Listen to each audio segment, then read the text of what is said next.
Olá, mais uma vez nos reunimos para que a gente tenha o estudo aqui do Livro dos Médiuns de Allan Kardec. Hoje é a sessão de número 8 do ano de 2024, precisamente no dia 28 de fevereiro de 2024. Muito bem, estamos no capítulo 30, que trata do regulamento da Sociedade Espírita, Sociedade Parisiense de Estudos Espíritas, o primeiro centro espírita do mundo. Então, ele tinha suas características próprias. Muito daqui a gente pode aproveitar e muita coisa mudou também, né? Então, nós estamos hoje finalizando os dois últimos capítulos do regulamento. Então, o capítulo terceiro, que trata das sessões, e o capítulo quarto, que trata das disposições diversas. Muito bem, dando sequência, os artigos estão todos numerados, né? Então, nas outras é, ah, no capítulo 1 falamos dos fins e constituição da sociedade, no capítulo 2 da administração, no capítulo 3 trata das sessões, e o capítulo 4 disposições diversas, esses dois últimos que nós vamos estar tratando agora. Então, artigo 17. As sessões da sociedade realizam-se às sextas-feiras, às 8 horas da noite, salvo modificação que for determinada. As sessões são particulares ou gerais e jamais serão públicas, ou seja, não entra quem quer. A porta está aberta, não. É com autorização, com organização. É tudo muito bem organizado. Então, toda pessoa que fizer parte da sociedade com qualquer título deve assinar em cada sessão a lista de presença. Então, participou dali, deixa, né? Então, vai assinar a lista de presença. Artigo 18. O silêncio e a concentração são rigorosamente exigidos durante as sessões e, particularmente, durante os estudos. Muito bem. Haviam sessões de mediúnicas, né? E as que eles chamam simplesmente de sessões, e as sessões de estudos, né? E também incluía nessas sessões. Bom, era muito importante haver essa organização, esse silêncio, essa concentração. Isso é a base de tudo, assim, em termos do qual o propósito da reunião.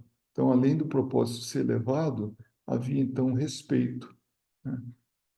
Por parte de todos ali presentes, que não era para ficar bagunçando, falando alto, como hoje deveria ser, e é, em muitas casas espíritas, mas algumas pecam por isso, que não, as pessoas não conseguem parar de conversar em voz alta, tudo, então não entra naquele regime de harmonia, de tranquilidade, de paz, né, no espaço ali da reunião.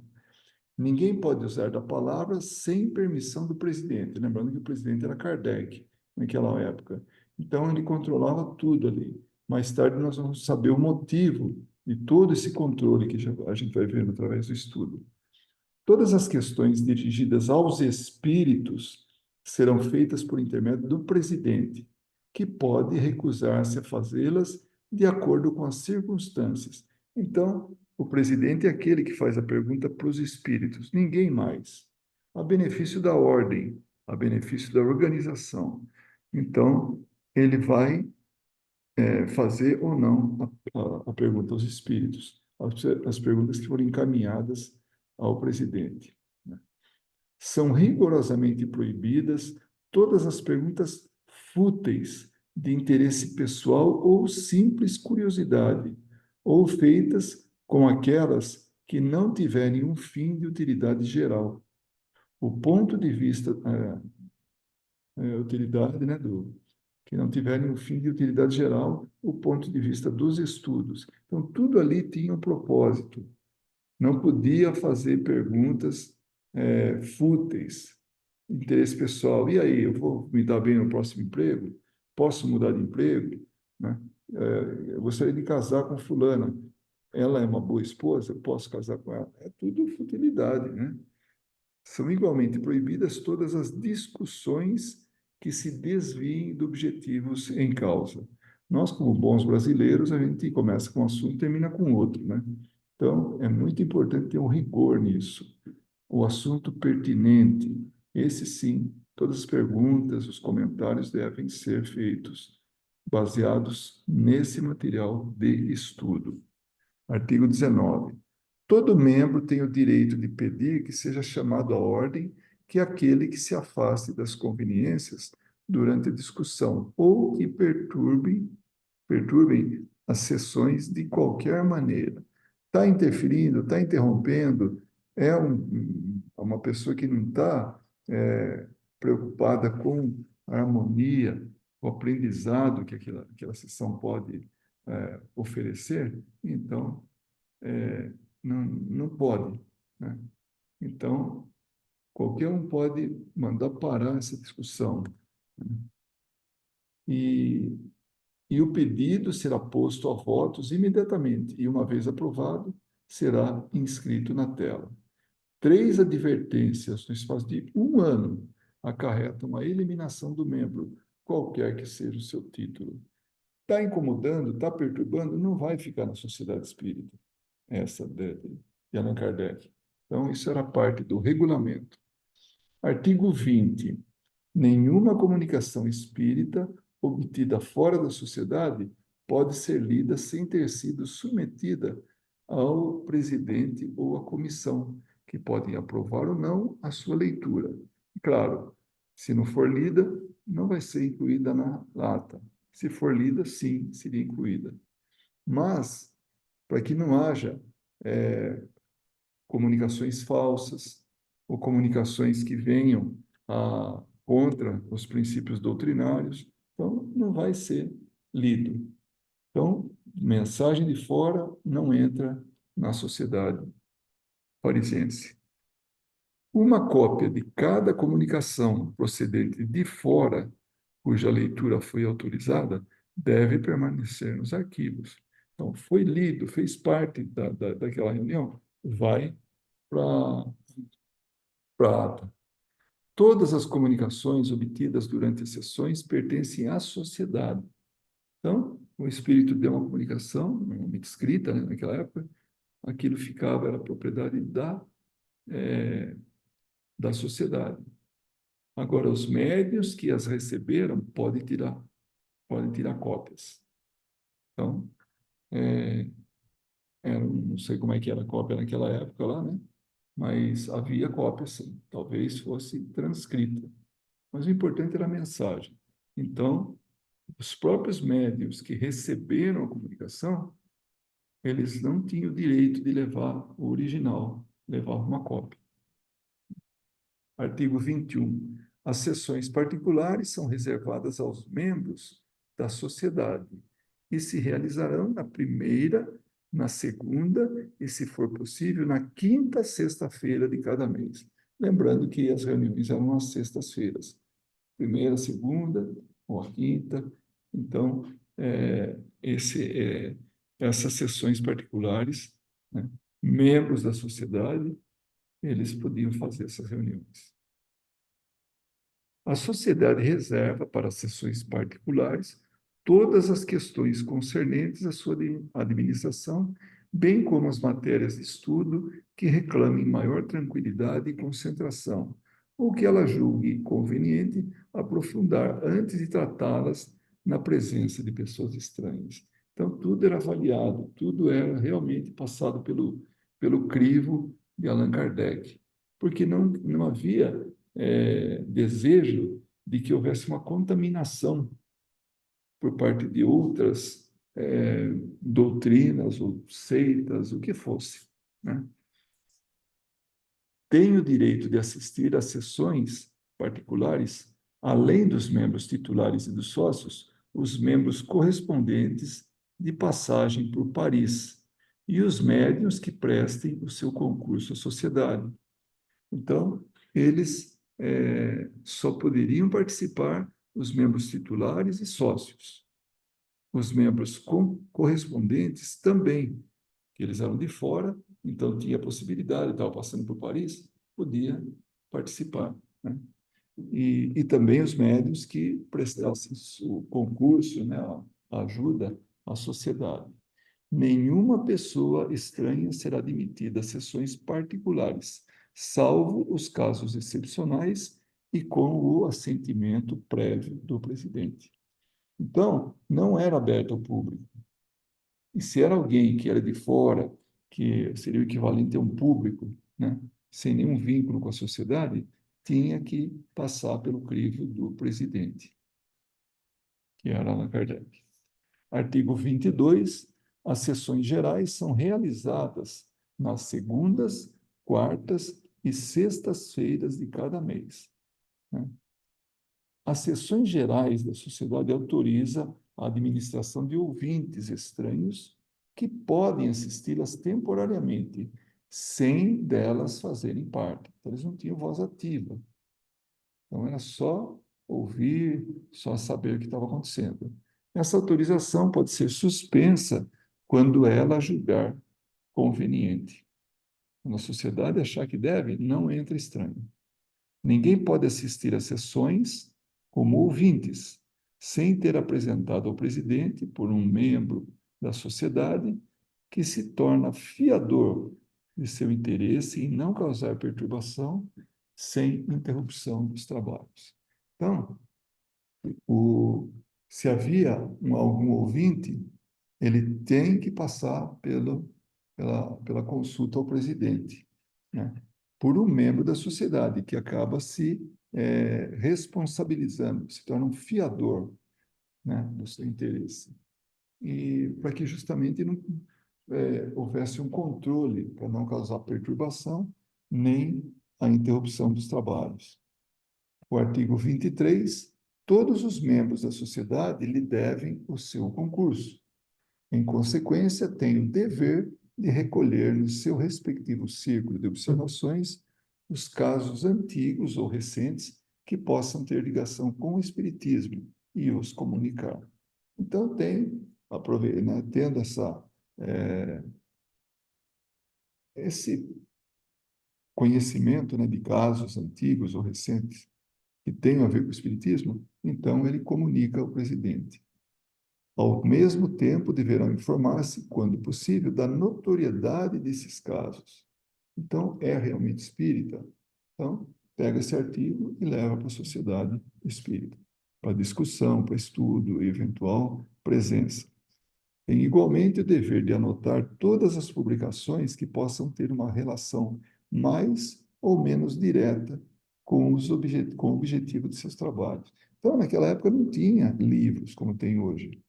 Então, mas ainda assim eles ficavam observando, ficavam buscando para que pudesse trazer isso para a sociedade.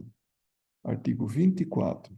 A sociedade fará crítica das diversas obras publicadas sobre o Espiritismo, quando julgar conveniente. Então, uma obra que se diz espírita, né, foi publicada, e aí havia uma preocupação de querer buscar o, o conhecimento sobre essa obra. Para isso, encarregará um de seus membros, sócio livre ou titular, de emitir um parecer que será impresso, quando houver espaço na revista espírita. Então, tinha tantos artigos, tanta coisa que tinha que, né, o espaço da revista espírita era concorrido. Então, essa pessoa, né, pode ser um membro livre, um titular, ele tinha esse poder de emitir um parecer que seria impresso.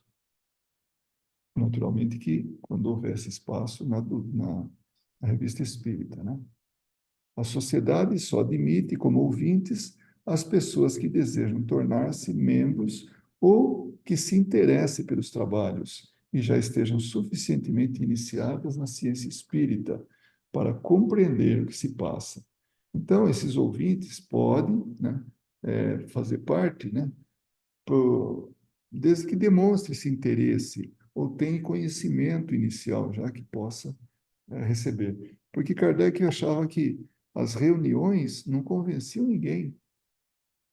Agora, quem estudou, aí sim ela convencia, inclusive tendo a participação desses que estudaram, né? Aquele que perturbar a ordem de qualquer maneira ou manifestar má vontade para com os trabalhos da sociedade, pode ser convidado a se retirar. E em todos os casos será anotado o fato na lista de admissão, sendo-lhe impedida a entrada no futuro. Então havia a lista, né, tudo, vai lá, né, e se ele estiver incomodando, perturbando, ele vai ser convidado a sair. E fica constante na ata, né? O número de ouvintes deverá limitar-se aos lugares disponíveis, porque não era um lugar grande, né? Então, ele era pequeno. Então, não adiantava pôr um monte de gente em pé ali, né? Desconfortável. Então, tinha o número de cadeiras, número de assentos, e aí as pessoas entravam e já iam para esses assentos, né? E então, os lugares disponíveis e os que possam assistir às sessões deverão inscrever-se previamente, fazendo mencionar a indicação de quem os recomendou. Então, a comunicação tem que acontecer. Fulano foi convidado, tem que avisar o presidente. E avisar quem foi que foi aquele que levou esse visitante para lá. Que ele se responsabiliza por isso, né? Não pode ser concedida permissão ao membro ouvinte por mais de 2 sessões, salvo com autorização do presidente e para os casos excepcionais. Então, esse,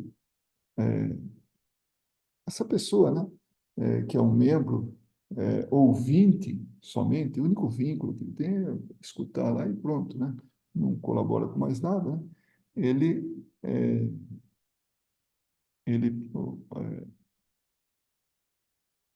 ele não poderia participar de mais de 2 sessões, né? Só com autorização do presidente e casos excepcionais. Senão, não pode. 2 sessões, 2 manifestações, cai fora, já fez o que tinha que fazer. Nenhum membro pode apresentar mais de 2 pessoas de cada vez. Então, imagina, o número de pessoas iria aumentar demais. Então, tem que apresentar uma pessoa. Essa semana é uma, outra semana é outra. Não serão limitadas as permissões concedidas pelo presidente. Os ouvintes não podem ser admitidos após a abertura da sessão. Então, é um rigor. Realmente não podia ser de forma estrambelhada, de forma desorganizada. E como nos dias de hoje começou a sessão, não entra no recinto, porque só vai atrapalhar, vai quebrar toda aquela vibração que houve um esforço inicial de fazer com que acontecesse. E vem o último artigo do capítulo 3º, que trata das sessões, né? A sociedade instalará uma biblioteca especial, constituída por obras que forem concedidas e das que ela adquirir. Então, pode ter tanto uma que pertence à biblioteca e não sai dali, como tem outra que o, o, o membro pode utilizar. Os membros titulares poderão consultar na sede da sociedade essa biblioteca e os arquivos nos dias e horas fixadas para esse fim. Então, não é, eu vou lá e já entro, já começo a trabalhar, ver os livros, separar os livros. Não, tem que ter uma autorização. E com isso o presidente vai dosando o número de pessoas que vai entrando, né? Então, esse é o capítulo 3º que trata das sessões. Opa, tem mais um aqui, o 26. Artigo 26. A sociedade, considerando que a sua responsabilidade pode ser moralmente comprometida por publicações particulares feitas pelos seus membros, determina que ninguém poderá usar em nenhum escrito o título de membro da sociedade, sem estar autorizado para isso, e sem haver dado a ela conhecimento prévio do texto. Então, tudo tem que passar ali pela análise do presidente. Era uma sociedade pequena ainda na época, então daria a fazer isso. À medida, como no Brasil, que vai crescendo o número de indignados, né? É, desculpa. Então, não poderia ter. Deixa eu voltar aqui, né? essas publicações, elas tinham que passar pelo crivo do presidente, né? Então, teria que haver uma autorização prévia, né? Um conhecimento prévio do texto. E aí sim podia publicar, né? A comissão será encarregada de fazer um relatório a respeito. Se a sociedade considerar o escrito incompatível com seus princípios, o autor, após haver sido ouvido, será convidado a modificá-lo ou renunciar à sua publicação, ou não publicá-lo com o título de membro da sociedade. Se não quiser submeter-se à decisão, poderá ser eliminado. Então, essa obra, que não tem cunho espírita, não poderia ser publicada. Ou se fosse publicada, seria de outro, né, em outro lugar, fora da sociedade espírita, e o membro não poderia dizer que era, que tinha esse título de membro, né, da sociedade. E, claro, não aceitando, ia ser eliminado. Qualquer escrito publicado por um membro da sociedade sob o anonimato, sem identificação, sem nenhuma indicação pela qual se possa reconhecer o autor, entra na categoria das publicações ordinárias, cuja apreciação a sociedade se reserva o direito de fazer. Então, sempre a sociedade, essa comissão, vai avaliar o que está sendo publicado. Entretanto, sem querer impedir a livre manifestação das opiniões pessoais, então a pessoa pode publicar. A sociedade convida seus membros que tenham a intenção de fazer publicações dessa espécie a previamente lhe pedirem o parecer oficioso no interesse da ciência. Interesse da ciência. Não havia nenhum interesse de desviar a doutrina espírita do seu, é, do seu coração, né, daquilo que fazia parte, né, da sociedade. Entretanto, sem querer impedir a livre manifestação, então, era isso. Kardec nunca impediu a manifestação, né, das pessoas, nunca tolhia isso. Entretanto, já falamos isso aí, tá? E com isso chega, então aí ele fala no interesse da ciência. Com isso chegamos à conclusão do capítulo, desculpe, esse aqui é das sessões, tá? Agora vem o capítulo 4º, que é das disposições diversas. A sociedade, considerando que sua responsabilidade, esse é o artigo 26, que sua responsabilidade pode ser moralmente comprometida por publicações particulares feitas pelos seus membros, determina que ninguém poderá usar em nenhum escrito o título de membro da sociedade sem estar autorizado para isso e sem haver dado a ela conhecimento prévio do texto. De novo, há uma preocupação aqui de não compuscar, não manchar, não alterar ou adulterar a, é, aquilo que é de conhecimento e que é diretriz da sociedade, a sociedade espírita. Então, havia uma preocupação muito grande para que não desviasse o propósito, não desviasse, assim, o alicerce da doutrina espírita. A comissão será encarregada de fazer um relatório a respeito. Então, sempre ficava registrado tudo. Se a sociedade considerar o escrito incompatível com os seus princípios, o autor, após haver sido ouvido, será convidado a modificá-lo ou renunciar à sua publicação. Não vou mais publicar. Ou não publicá-lo com o título de membro da sociedade. Ele pode até publicar, mas não pode dizer que é membro da sociedade, porque aquilo não reflete a opinião da sociedade. Então, ele não poderia fazer isso, porque senão vai virar parte, né, da sociedade espírita, quando ela destoa. Qualquer escrito publicado por um membro da sociedade sob o anonimato, sem nenhuma indicação pela qual se possa reconhecer o autor, entra na categoria das publicações ordinárias, cuja apreciação a sociedade se reserva o direito de fazer.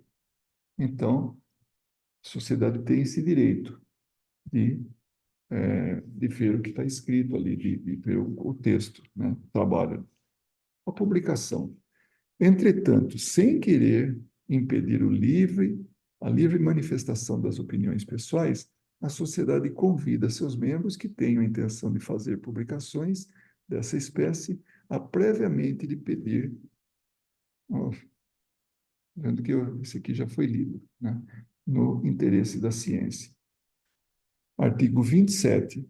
A sociedade, querendo manter no seu seio a unidade dos princípios. Então, é a doutrina espírita na sua pureza. Por isso que a doutrina espírita até hoje é o que é. É tudo baseado em Kardec. A interpretação pode ser nossa, como nós estamos fazendo aqui o estudo, mas tem que estar coerente, tem que estar harmoniosa com os princípios, né? A unidade dos princípios.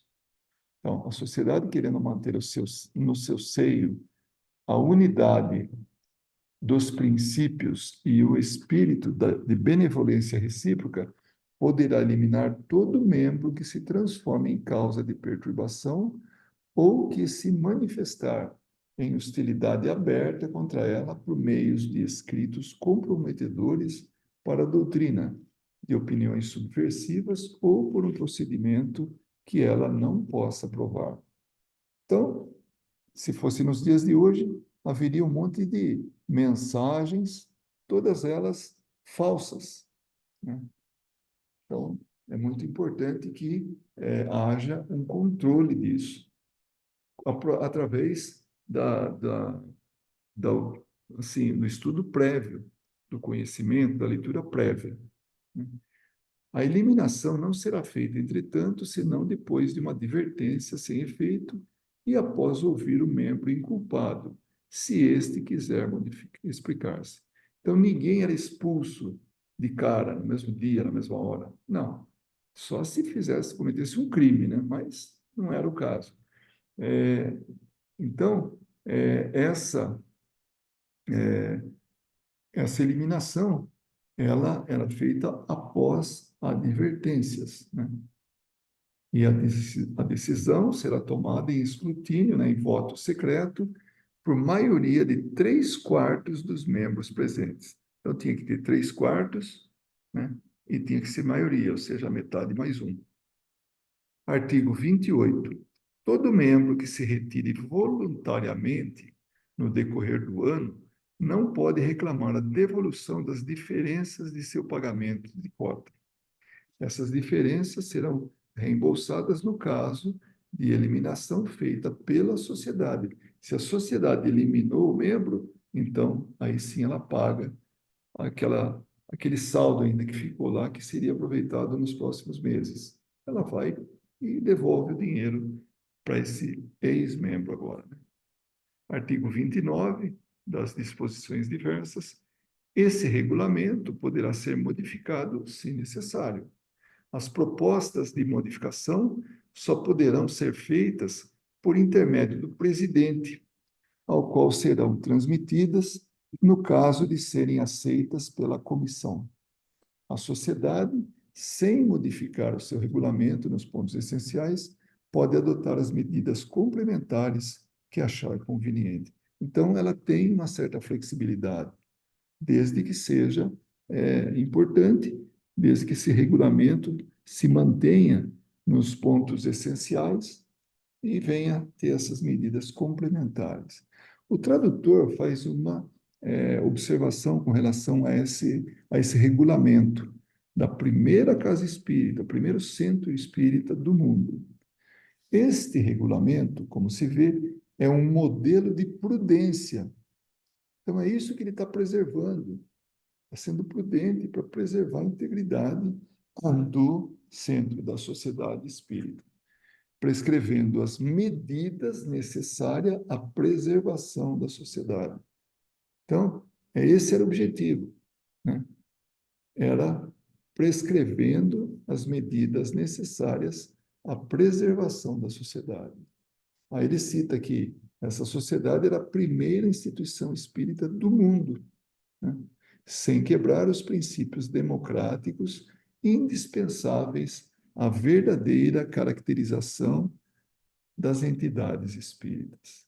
Então, dentro da democracia, não podia haver essa, essa liberdade, né?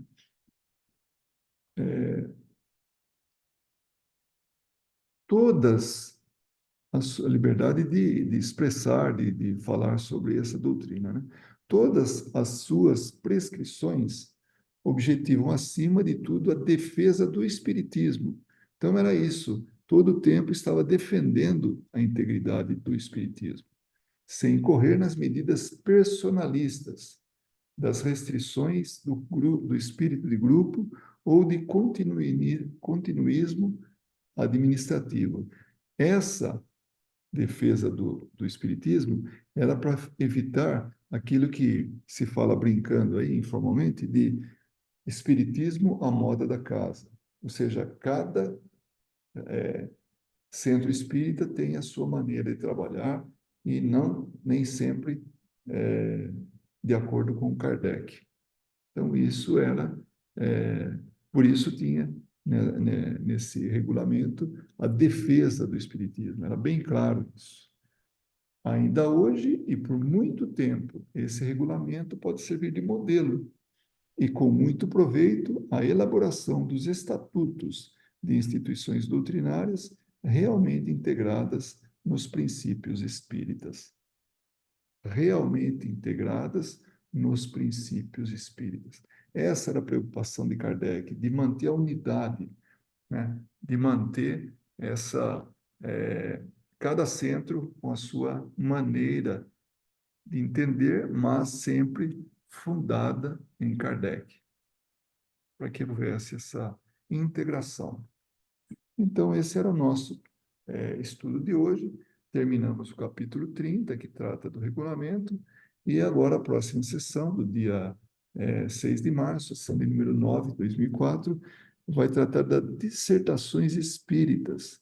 Então, essas dissertações dos espíritos, espíritos elevados, né, que participaram da codificação, e ele vai tratar agora esse capítulo, vai tratar do espiritismo, dos médiuns, das sociedades espíritas, e também vai tratar das comunicações apócrifas.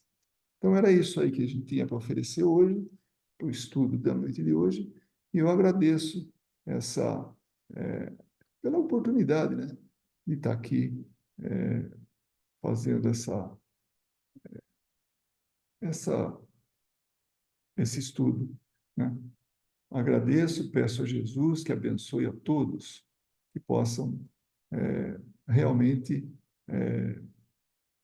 ter toda a proteção, todo o amparo, e que nós possamos novamente nos reunir na próxima sessão de estudos. Muito obrigado, Jesus abençoe a todos e até a próxima sessão de estudos.